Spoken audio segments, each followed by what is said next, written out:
Assalamualaikum warahmatullahi wabarakatuh. A'udzu billahi minasy syaithanir rajim. Bismillahirrahmanirrahim.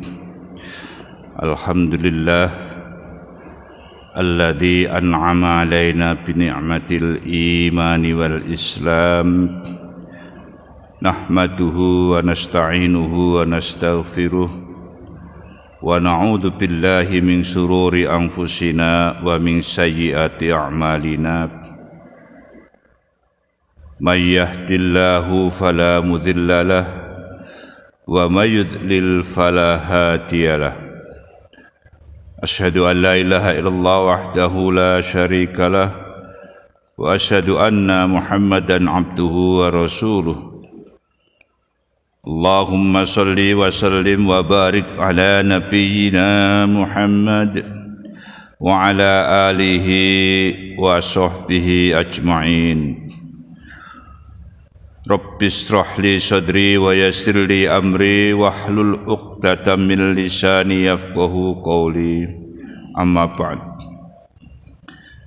Jamaah Masjid Syuhada rahimakumullah. Puji syukur mari kita panjatkan kehadirat Allah Subhanahu wa taala atas limpahan rahmat, taufik serta hidayahnya sehingga pagi hari ini kita masih diberikan kesempatan oleh Allah hadir di rumah Allah ini, dan insya Allah kita berada di taman surganya Allah Subhanahu wa taala dalam keadaan sehat walafiat. Mudahan kesehatan ini terus Allah berikan pada kita sampai akhir hayat kita nanti. Salawat dan salam mari senantiasa kita sampaikan kepada junjungan kita Nabiullah Muhammad sallallahu alaihi wasallam. Beliau adalah manusia yang dipilih oleh Allah menjadi nabi dan rasul yang terakhir, dan barang siapa yang selalu mentaati beliau, insya Allah nanti akan dapat syafaatnya di hari kiamat nanti. Mudahan kita yang hadir dan keluarga kita nanti dapat syafaat dari Rasulullah sallallahu alaihi wasallam. Jamaah rahimakumullah, pada kesempatan yang berbahagia ini kemarin kita sudah menyampaikan materi tentang beberapa istilah tentang akidah. Kita perlu ulang-ulang Bapak Ibu, yang namanya akidah ini sesuatu yang sangat mendasar. Bahkan ada satu riwayat, kita harus meyakini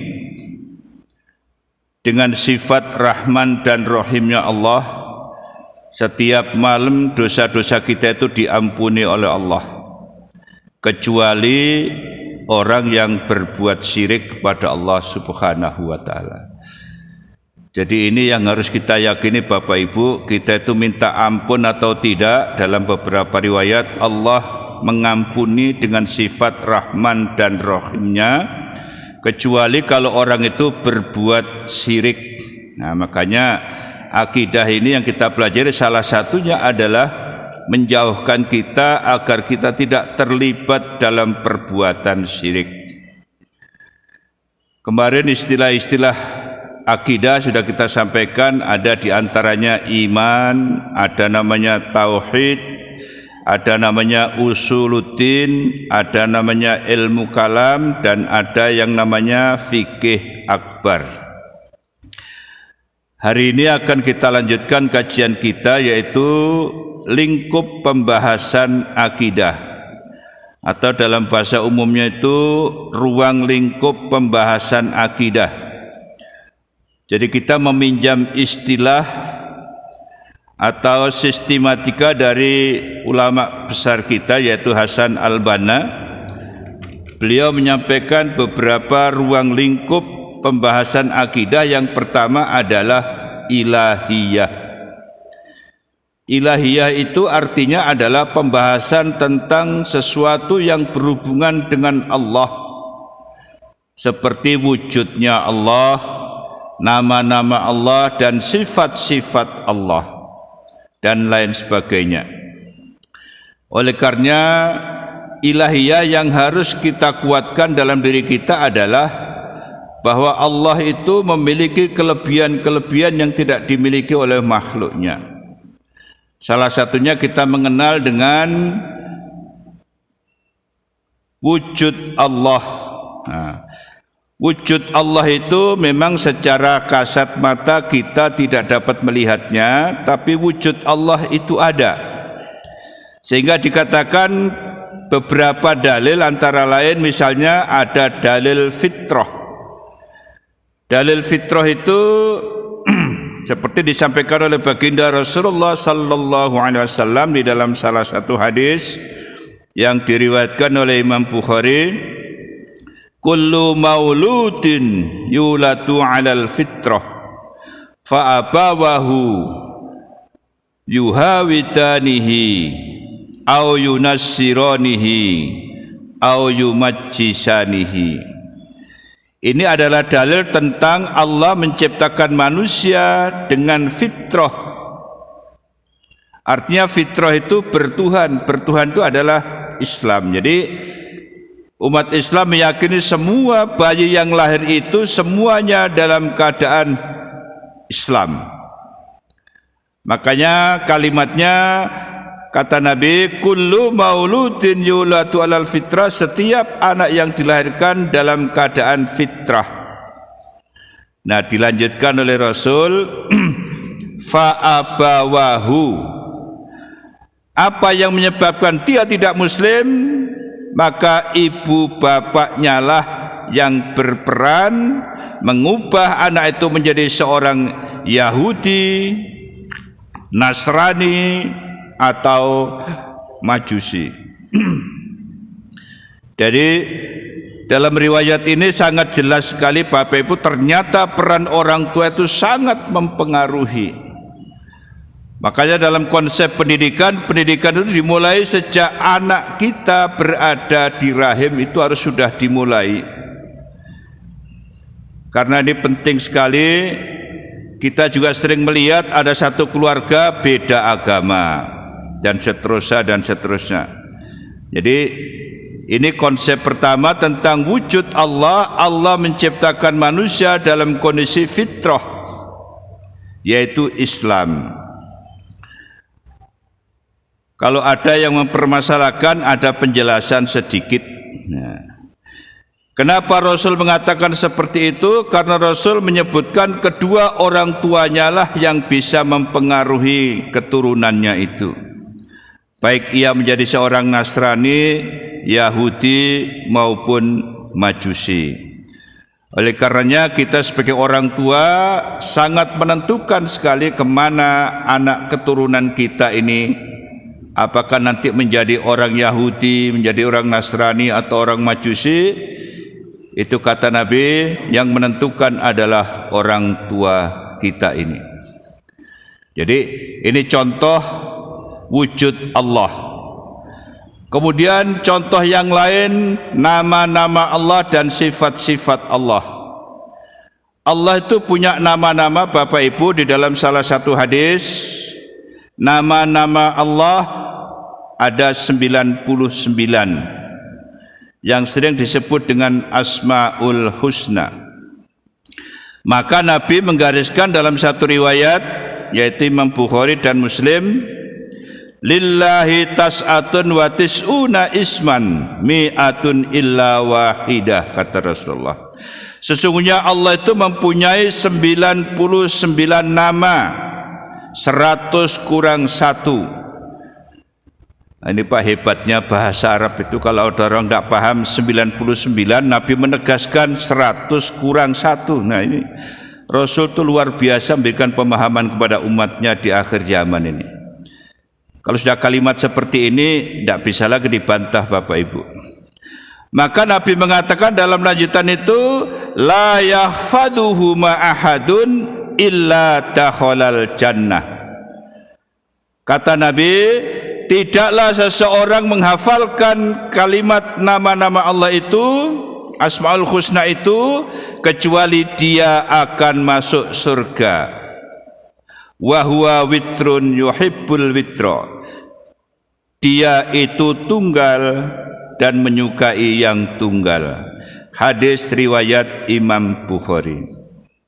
Maka hadis ini secara eksplisit Bapak Ibu, siapa yang mampu menghafalkan Asmaul Husna, tidak ada balasan lain kata Nabi kecuali dia masuk surganya Allah Subhanahu wa ta'ala. Nah sekarang permasalahannya, menghafal itu kayak apa? Apa menghafal kalimatnya saja, atau dipelajari artinya, atau diamalkan semua sifat-sifat Allah itu? Dalam beberapa buku yang kita baca, ternyata pemahaman menghafal supaya kita bisa masuk surganya Allah, di samping kita menghafal 99 itu, kita memahami artinya dan kita mengamalkan dalam kehidupan sehari-hari. Misalnya contoh saja, Allah itu yang pertama kan, Wallahul ladzi la ilaha illa huwar rahmanur rahim al-malikul quddusus salamul mu'minul muhaiminul azizul jabbarul mutakabbir, dan seterusnya. Kita ambil yang pertama sajalah. Allah itu punya sifat, punya nama Rahman, Rahim, jadi maha pengasih dan maha penyayang. Artinya kita sebagai makhluknya, hendaknya kita itu juga punya sifat Rahman dan Rahim, ya pengasih, ya penyayang.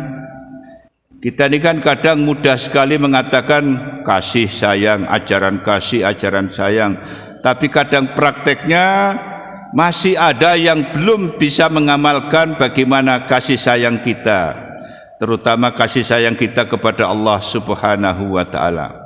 Maka diajarkan dalam beberapa materi, termasuk akhlak, bagaimana kita berakhlak kepada Allah. Salah satunya akhlak kepada Allah adalah kita mentaati semua aturan-aturan Allah. Salah satu contoh saja jamaah yang dimuliakan Allah, akhlak kepada Allah itu kalau kita ke masjid, kan Allah itu bilang, khudhu zinatakum ing takulli masjid. Ambillah pakaianmu yang terbaik jika kamu akan memasuki tempat-tempat sujud atau rumah Allah ini. Kalimat ini kan sangat luas Pak. Yang terbaik ya menurut kita. Mungkin pakaian model begini yang terbaik. Kalau kita pakai pakaian terbaik, niat kita karena mentaati Allah, berarti itulah akhlak kita kepada Allah Subhanahu wa ta'ala. Dan seterusnya itu baru contoh salah satu saja. Kemudian lingkup bahasan yang lain tentang akidah adalah ada yang disebut dengan nubuwah atau nubuat. Nubuat ini adalah pembahasan tentang segala sesuatu yang berhubungan dengan Nabi dan Rasul, termasuk pembahasan tentang kitab-kitab Allah, mukjizat Allah, karomah-karomahnya dan lain sebagainya. Jadi kita juga perlu menambah keyakinan kita Bapak Ibu, nubuwah kita tentang sesuatu yang berhubungan dengan Nabi dan Rasul. Kalau kita baca dalam beberapa kitab, Nabi itu sangat banyak sekali Bapak Ibu, namun ulama mewajibkan kita hanya 25 saja yang kita hafal. Jangan sampai 25 ini ada yang dah hafal, nanti takutnya kita pas meninggal didatangi salah satu malaikat kita tidak kenal. Seperti Nabi didatangi malaikat Israel itu kan, karena Nabi itu kenal, begitu kenal ya ngomongnya enak saja, dialog lagi. Ada apa Israel kau datangi saya ini sedang sakit. Setelah baca kita kan begitu. Karena kenal ngomong lah, kalau kita tidak kenal, begitu datang langsung, siap-siap kamu, aku cabut nyawamu nanti. Kira-kira begitu. Makanya minimal kita mengenal nama-nama Nabi, nama-nama malaikat, nama-nama Rasul Allah. Siapa tahu nanti kebetulan didatangi mendadak nanti. Bahkan dalam riwayat kalau orang dicabut nyawanya terakhir sampai masuk liang kubur, di kubur itu ada riwayat yang mengatakan Nabi itu ada. Makanya yang ditanyakan oleh malaikat pertama kali di alam kubur itu adalah, kenalkah kau dengan manusia namanya Muhammad ini? Kalimatnya seperti itu. Ada yang menafsirkan Nabi itu ada datang di sana. Nah, ini artinya pentingnya kita mengenal nubuah, nama-nama Nabi. Jangan sampai kita tidak kenal itu. Kalau nama Rasul hanya 5 saja Bapak Ibu.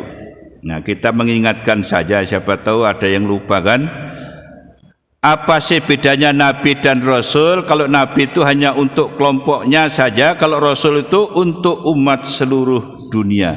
Makanya Nabi kita Muhammad sallallahu alaihi wasallam ini adalah penyempurna dari ajaran nabi-nabi dan rasul-rasul sebelumnya. Siapakah rasul-rasul itu? Yang pertama adalah Nabi Nuh, yang kedua Nabi Ibrahim, yang ketiga Nabi Musa, yang keempat Nabi Isa, dan yang kelima adalah Nabi Muhammad sallallahu alaihi wasallam. Kalau dulu kita diajarkan di sekolah itu nyingkatnya mim. Kalau bacanya dari kiri, kalau bacanya dari kanan mimin. Mohon maaf kalau ada namanya mimin, itu adalah nama-nama Rasul Allah. Jadi dibalik begitu. Nah, kemudian di samping itu kita juga tidak ada salahnya Bapak Ibu memperdalam kembali tentang sejauh mana pemahaman kita tentang nabi-nabi terdahulu. Ya paling tidak ya Nabi Adam lah kan. Kita harus kenal betul Nabi Adam, walaupun kita tidak ketemu sejarahnya, minimal kita tahu. Di dalam beberapa riwayat, manusia pertama penghuni surga adalah Nabiullah Adam. Nabi Adam ini sungguh luar biasa Bapak Ibu. Ada cerita juga, kalau nggak ada iblis ini, kita nggak ada di dunia ini Bapak Ibu. Karena pengaruh iblis dan izin Allah itu, maka kita ada di dunia ini Bapak Ibu. Kalau dulu Nabi Adam dan Ibunda Hawa di surga terus, ya kalau punya anak kita nggak tahu apakah ada kita itu. Maka dalam riwayat Nabi Adam itu umurnya lumayan Bapak Ibu, 930 tahun.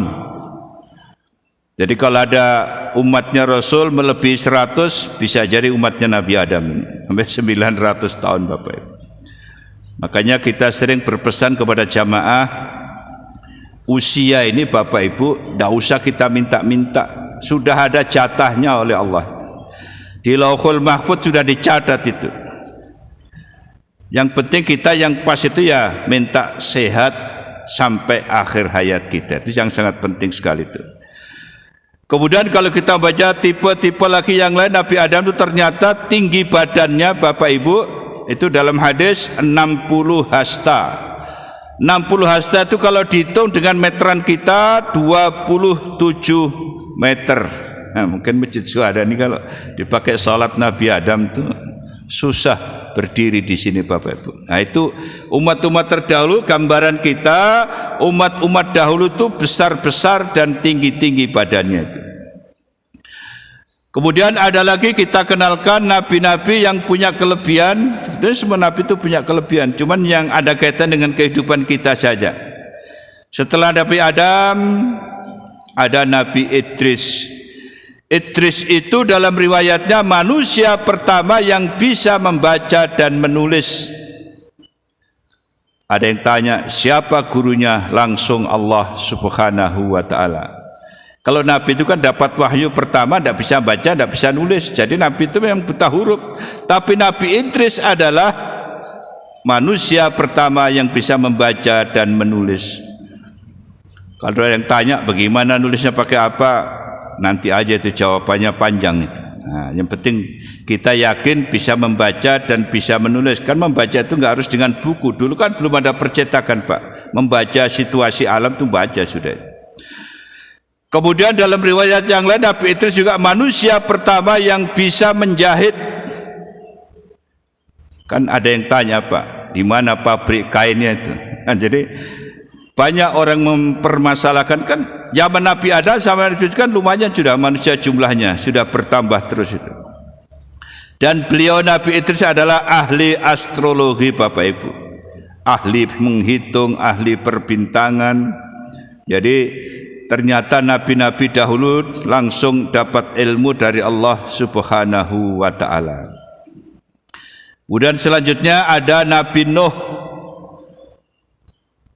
Siapa yang tidak kenal dengan ceritanya Nabi Nuh ini Bapak Ibu? Nabi Nuh ini adalah terkenal dengan kesabarannya.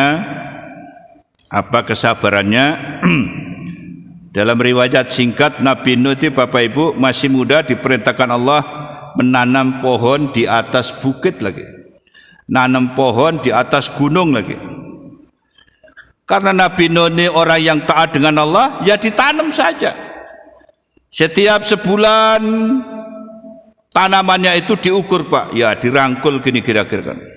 Berubah terus, dan umatnya itu sampai bingung. Ini Nabi Nuh ini stres kah? Pohon tiap hari dirangkul. Ternyata Nabi Nuh itu mengukur besarnya itu. Kan begitu dalam riwayat. Akhirnya pohonnya sudah besar, Allah perintahkan pohon itu untuk ditebang dan dibuat kapal kalau bahasa kita sekarang. Lagi-lagi perbuatan Nabi Nuh ini dihina-hina oleh umatnya pada waktu. Tapi Nabi Nuh sabar, tetap ia laksanakan membuat perahu itu. Bahkan dalam riwayat perahu itu sudah jadi. Tidak main-main Pak penghinaan kepada Nabi Nuh ini. Perahu yang dibuat berbulan-bulan itu udah jadi. Mohon maaf kalau bahasa kita itu Pak, diberaki orang banyak sampai penuh perahunya itu. Mungkin kita kan ngomong kurang ajar, tapi Nabi Nuh tidak ini. Apakah ini petunjuk dari Allah? Akhirnya Allah memberikan hidayah kepada Nabi Nuh. Nabi Nuh berdoa, ya Allah, kira-kira apa yang terjadi setelah kotoran manusia ada di kapal yang kita buat ini? Berilah petunjuk-Mu ya Allah. Akhirnya Allah menurunkan wabah Pak, penyakit gatal-gatal dari tubuh seluruh manusia yang tidak percaya dengan Nabi Nuh kena penyakit gatal-gatal itu. Ya kita bayangkan Pak, namanya gatal-gatal itu, mohon maaf ada Pak dokter sini. Obat dari beberapa tabib tidak ada yang mempan Bapak Ibu. Ternyata obatnya ada di perahunya Nabi Nuh. Seluruh manusia berbondong-bondong mengambil kotoran di kapalnya Nabi Nuh sampai bersih Pak. Sisanya saja bau-baunya itu disiram sama air, diambil oleh orang-orang itu menjadikan obat. Nah, ini konon ceritanya Pak, gara-gara ini ada orang berobat minum air kencing, minum kotoran. Nah, konon ceritanya dari Nabi Nuh ini. Dan ini riwayatnya sangat kuat Pak. Akhirnya kapalnya Nabi Nuh itu bersih Pak, tidak ada kotorannya. Sudah begitu pun masih tidak percaya kalau Nabi Nuh itu seorang Nabi dan Rasul Allah. Coba kurang apa Pak? Bikin obat manusia sedunia hanya dari kotorannya sendiri, kira-kira baunya bukan main Pak, berbulan-bulan tuh memenuhi kapal itu. Sudah begitu tidak percaya lagi. Akhirnya Nabi Nuh berdoa lagi kepada Allah, ya Allah, alamat apa lagi ini umat saya ini? Sudah Engkau beri obat, Kau beri penyakit, sudah sehat, masih lagi tidak percaya kepada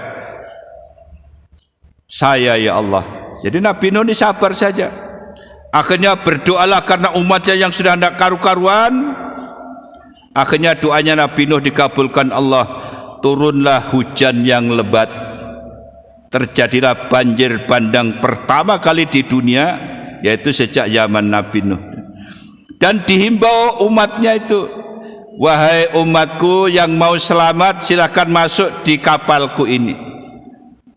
Tidak semua orang Pak, termasuk anaknya ada yang tidak mau juga. Jadi akhirnya dalam riwayat singkat, semua yang masuk di kapalnya Nabi Nuh ini ada hewan-hewan Pak berpasang-pasangan tuh dalam cerita itu. Itulah yang selamat itu. Maka dulu dalam riwayat dunia ini Pak satu saja, gara-gara banjir Nabi Nuh ini, maka pisahlah Kalimantan dengan Sulawesi dengan Pulau Jawa. Dulu tuh gandeng saja tuh. Karena setelah diteliti memang tanahnya jadi satu aja di dasar laut itu. Nah ini tambahan pengetahuan sedikit aja kan. Kemudian Nabi Nuh karena kesabarannya itu umurnya ditambah oleh Allah menjadi 950 dan menjadi Rasul yang pertama kali, Bapak Ibu.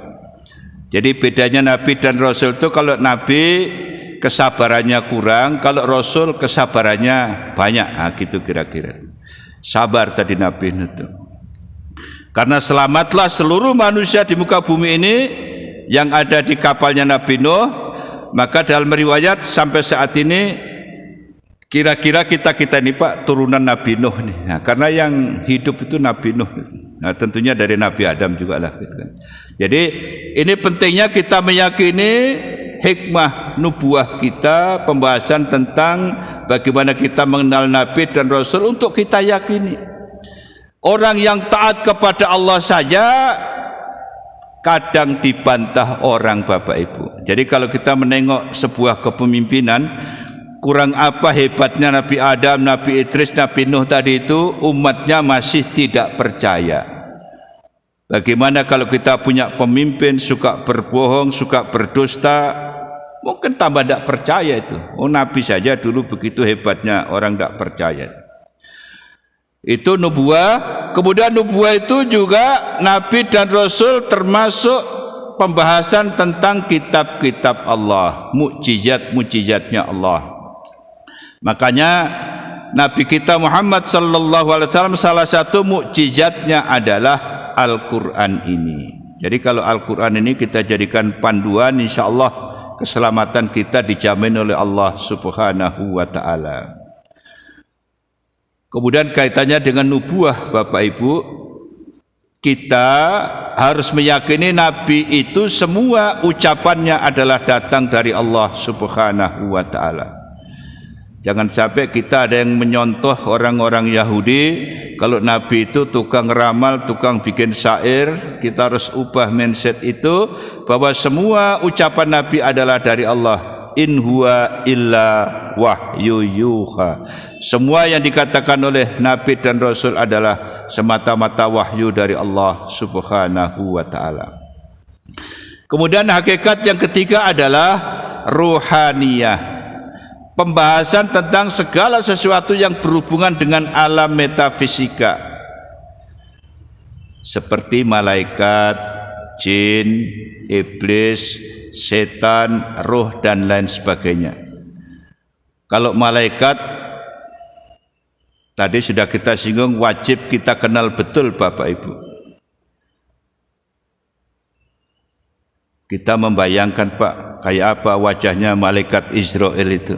Kenapa dibayangkan? Karena dialah kalau datang menghabisi nyawa kita itu sudah. Nah, kira-kira begitu. Nah, sekarang dalam pemahaman kita tentang malaikat, kita harus yakin dia adalah makhluk gaib. Yang namanya makhluk gaib itu kita tidak lihat, tapi makhluk itu lihat kita. Seperti iblis dan setan itu, Bapak Ibu. Jin, semuanya itu tahu dengan kita itu. Bahkan dalam riwayat di masjid ini yang banyak adalah jin, yang sangat banyak itu. Makanya zaman dulu, Pak, sering ada cerita masjid ini begini-begini. Itu benar sekali tuh. Karena dulu masjid jarang didatangi orang, maka yang datang situ adalah kelompok jin saja itu. Siapa yang mengganggu wilayahnya jin, ya siap-siap aja akan diganggu oleh jin itu sendiri itu. Kemudian hebatnya setan ini, Bapak Ibu, karena setan, iblis dan jin itu satu kompi saja itu. Karena tugasnya yang berbeda, maka namanya yang berbeda itu. Setan itu, Bapak Ibu, jangan dikira tidak percaya kepada Allah. Setan itu percaya kepada Allah, bahkan dia Allah langsung. Coba bayangkan di dalam ayat misalnya kan, wa idh qulna lil malaikati isjudu li adama fasajadu illa iblis. Di saat Allah menciptakan Nabiullah Adam, itu di surga diperintahkan Allah, berilah hormat kepada Adam. Semuanya hormat, Pak, penghuni surga itu, kecuali iblis. Apa kata iblis? Ya Allah, enggak salahkah engkau menyuruhku hormat kepada Adam? Itu di Quran, Pak. Sedangkan engkau ciptakan aku dari api, kau ciptakan Adam dari tanah, kalau tanah itu saya bakar, habis itu. Wah, maka tidak pantaslah kalau saya hormat kepada Adam, dia saya bakar itu habis. Tuh hebatnya iblis itu ngomong sama Allah itu.